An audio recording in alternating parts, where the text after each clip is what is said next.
Welcome again to our session. I am your instructor, CPA Ringo Frederick, and it is a continuation of what we were doing earlier on. Remember, in our last class, we had introduced the concept of group accounts, and that is consolidation. So in our today's class, I want us to handle the concept known as what? The group structures.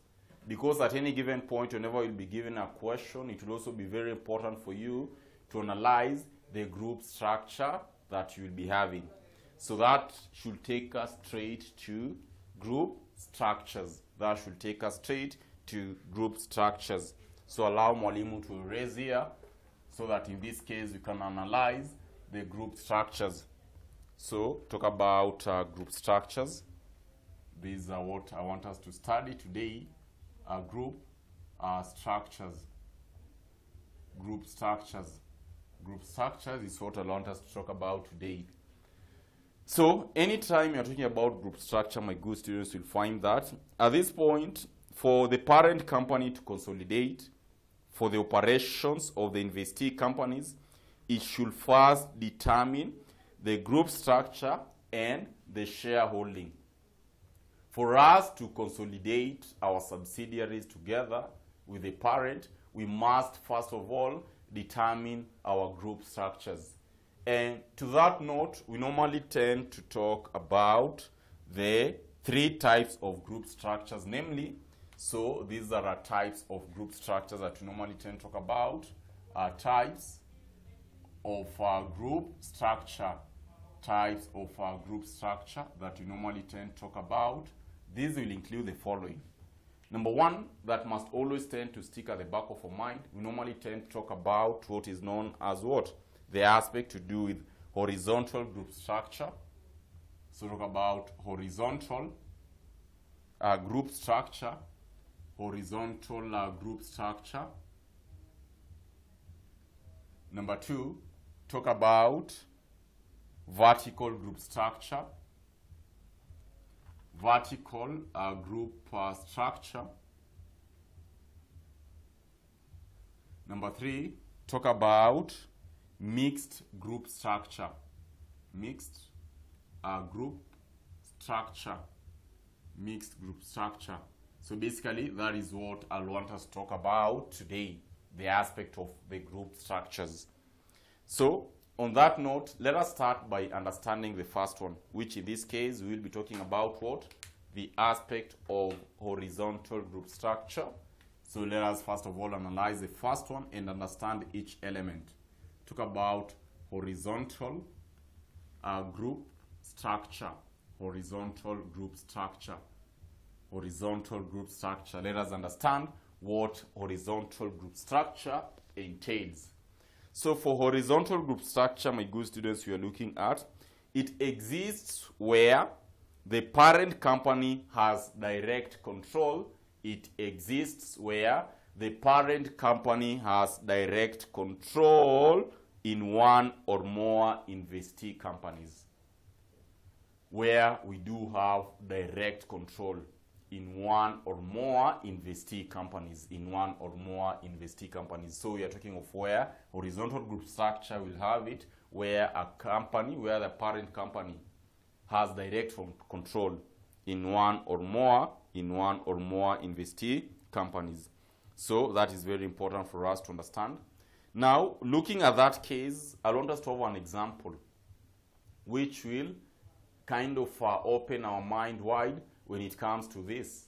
So take a look at this example. At this point, maybe we are told that H Limited, example, for Mwalimu to explain this concept, example, we are told that H Limited acquires 80%,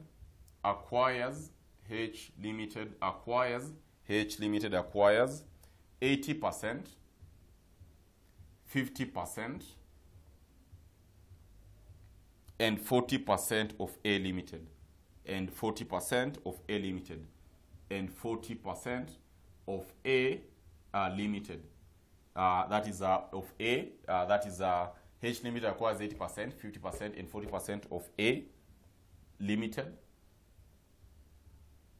B Limited and C Limited respectively. and C limited, and C limited respectively, and C limited respectively, and C limited respectively. Required here, required.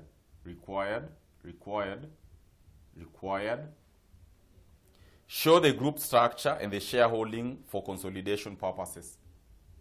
Show the group structure, shows the group structure, and shareholding for consolidation purposes. And shareholding for consolidation purposes. For consolidation purposes. So given such a case, my good students, where are we going to start from? Where are we going to start from? So we need to show our group structure. So in this event, this is how our group structure will look like. I'm having H limited. We've acquired 3 companies. That is, of course, we've acquired A, B, and C. So therefore, at this point, it means that for A, we've acquired 80%. B, we've acquired 50%. And C, we've acquired 40%. It means that we do have what? We do have a direct control. We do have a direct control of that, of the companies. So what about the shareholdings part of it? Also, that will be very important for us to understand. What about the shareholdings? So if we were to look at the shareholdings part of this is what we'll be having. Talk about the shareholding part of this. So shareholding part of it, we should be having this case. Allow me to erase that because you've seen it.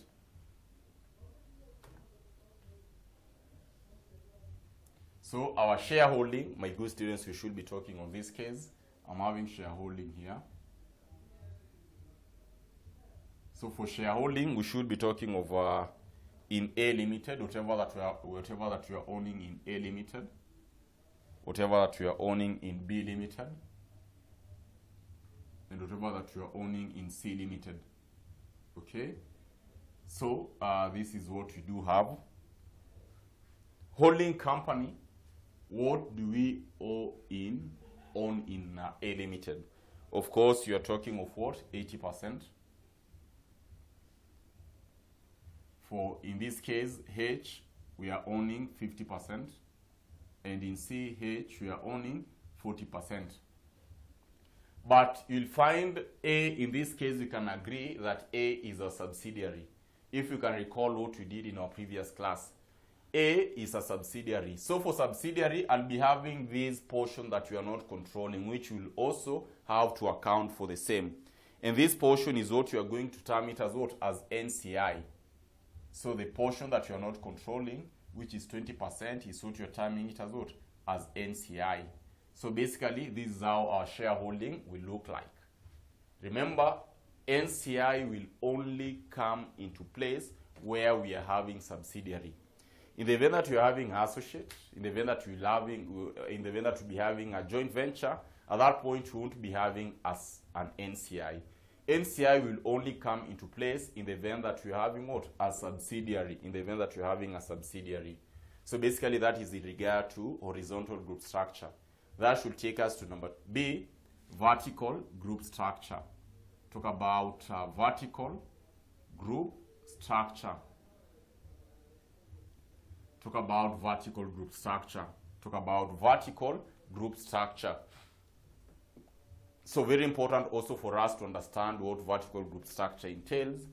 So for vertical group structure, my good students, basically here, we will be looking at a case where a vertical group structure exists, where a subsidiary company has a direct control in another subsidiary company. Talk about sub-subsidiary. Understand that concept clearly. Mwalimu is saying that for us to talk about vertical group structure, we are looking at a situation where I'm having a group where in this case we say that we do have a group structure. This is a group structure exists where a subsidiary company has a direct control in another subsidiary company, meaning that the parent company will be having what is known as what? A sub-subsidiary. A sub-subsidiary. And for us to cement that concept clearly, look at this example. Talk about this example here. Talk about this example for us to analyze the concept of a vertical group structure. We are told that take the same case. We're having H Limited, acquired 80%, H Limited acquired 80% of S Limited, and S Limited acquired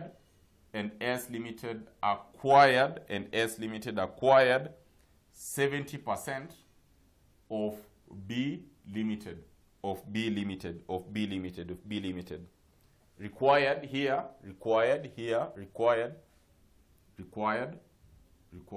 here. Show the group structure and shareholding. Show the group structure and shareholding. Show the group structure and shareholding for consolidation purposes.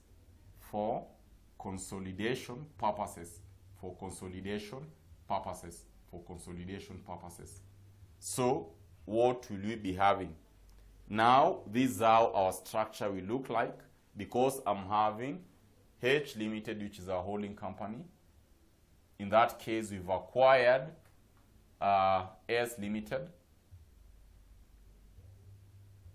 And S Limited, you'll find that at this point, S Limited has acquired aspect to do with what? Has acquired B Limited. So, H, we've acquired 80% of that, whereas B has acquired 70% of B Limited. So, B Limited will be a sub-subsidiary of what? H Limited. B will be a sub-subsidiary of H Limited. So that's how our group structure will look like. Meaning that at this point, you'll find that, therefore, H Limited has an indirect control. H Limited has an indirect control to B Limited.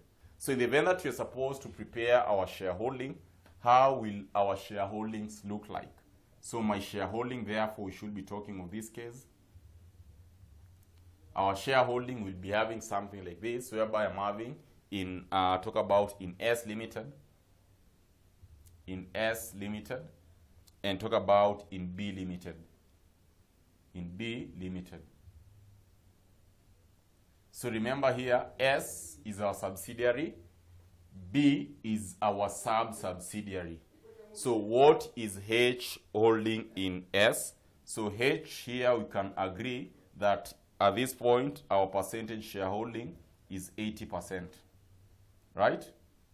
Being 80%, at this point, we're having NCI of 20%. We do have NCI of 20%. NCI, it means that you're having 20%, okay? Now, in B Limited, what will we be having in B Limited, my good students? What will we be having in B Limited? So in B Limited, you'll find that H has indirect control in B Limited. And this indirect control will come into a case whereby I'm owning 80% of S and S is owning 70% of B. So we can talk of 80% by 70%. So that should give us what percentage? That should give us a percentage of, that should give us 56%, right? So that should give us 56%.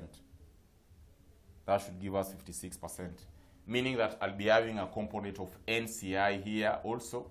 So NCI at that point, you should be talking of NCI to be 44%. to be 44%. And that's how our group structure will be, or rather our shareholding, 100%, and you do have 100%. So basically that is what we should have. That is what we should have whenever we are talking about what? A vertical group structure. Let us talk about our last group structure here. We are talking of mixed group structure. Talk about mixed group structure. So analyzing mixed group structure, my good students, analyzing mixed group structure, which is our last structure. So mixed group structure, see, mixed group structure. Just from the suggestion, talk about what? Mixed. So what is this mixed group structure? For mixed group structure, my good students, basically we are looking at exists where both the parent and the subsidiary company controls the subsidiary directly. I repeat this statement again. You are saying that exists where both the parent and the subsidiary company controls the subsidiary directly. Controls the subsidiary directly. Controls the subsidiary directly. So in this context, take for example, an example so that you can cement this knowledge. Example, we are saying that at this point you're looking at a situation whereby both the parent and subsidiary, we are controlling another subsidiary company directly. Basically, that is what you're talking about. So looking at this context, my good students, take for example this example. H Limited acquired 80% of S Limited and 20% of Q Limited and 20% of maybe talk about of A Limited. Then at this point also we are told that S Limited controls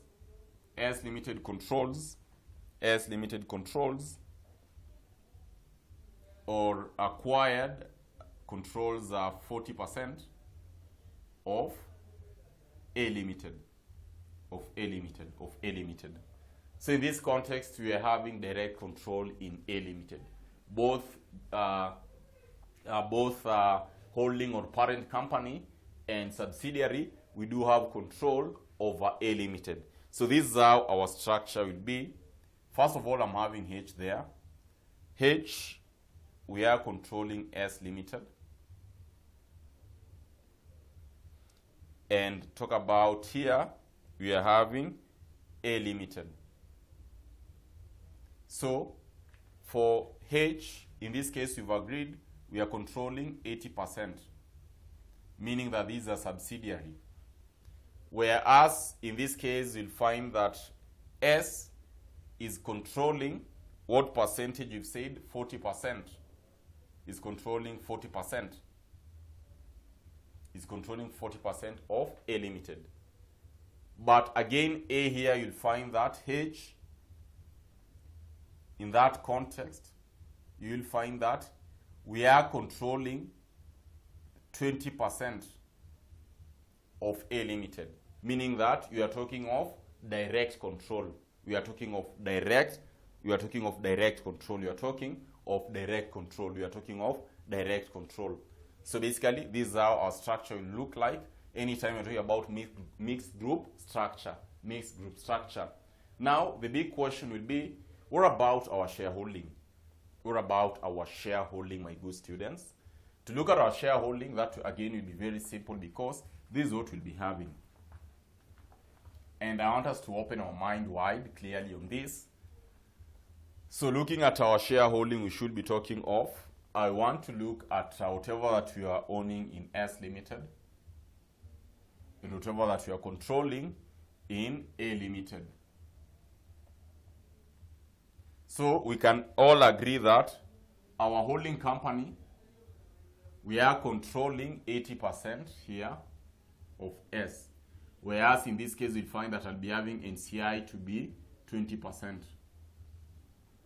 What about in A, my good students? In A, you'll find that H Limited, we're having both direct and indirect control. how will indirect control come to be? Indirect control will come to be in this case. Indirect control will come to be in this case, whereby H, I'm owning 80, and S is owning 40 on the other side. So talk about 80% by 40%. 80% by 40%. So basically that should give us what? Indirect control will give us 32%. Whereas we are having direct control, term it as DC, 20%. So we can agree that the total shareholding of H Limited in S, in this case we do have what? 52%. And therefore I'll be having NCI of 48%. To give us 100%, we're having 100%. So basically these are our group structure will look like, because you'll find that in H Limited, or rather H Limited, I'm having both direct and indirect control in A Limited. And that's why we are talking of what? This is indirect control. And this is what? Direct control. And that's how our group structure will look like. So my good students, at this point, Mwalimu is very happy because we've given almost all the concepts that we need to know before we start looking at, probably before we go deep into consolidation.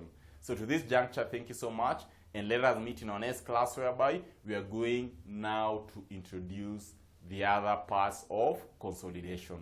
Thank you so much, and let us meet in the next session. Thank you.